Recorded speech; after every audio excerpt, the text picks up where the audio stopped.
short ancient prayer that we might, locally at least, know more, if we know it at all, as the motto of the Congregation of the Holy Cross, the ones who serve at St. Edward's University at St. Ignatius Parish down in Austin.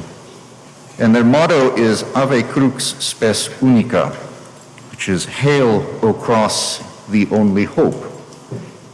And there's a lot packed in to that, but to just sort of cut it in half, they're both strange halves if we take them on their own. Ave Crux, Hail, O Cross. It's like Ave Maria, Hail Mary. It is a greeting.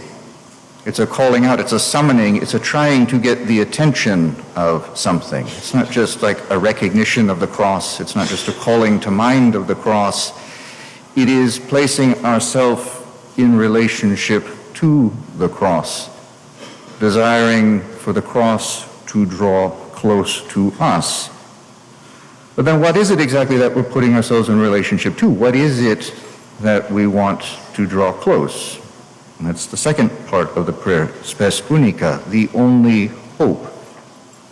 But again, this is an ancient prayer, and it's a very strange thing for the ancients to be saying. They obviously knew about crosses, they obviously knew about crucifixion, they did an awful lot of it. But strangely, if you actually go and read them, they're very tight-lipped about it.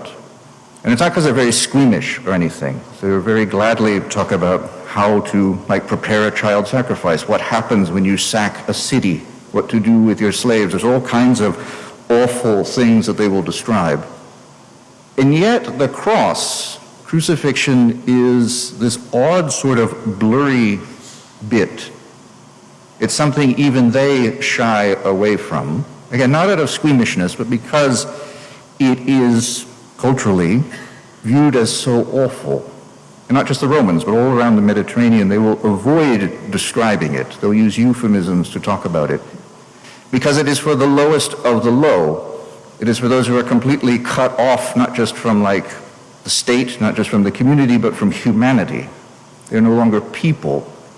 They become a thing mounted up basically as a warning for everyone else. And so for an ancient to say that that is not just hopeful, but the only hope, I think can help us maybe re-enter some of the strangeness of the cross to us. As we prepare in prayer to come before the cross, to reverence the cross, to maybe look not just in sort of the liturgical action, but also where does the cross present itself in my life?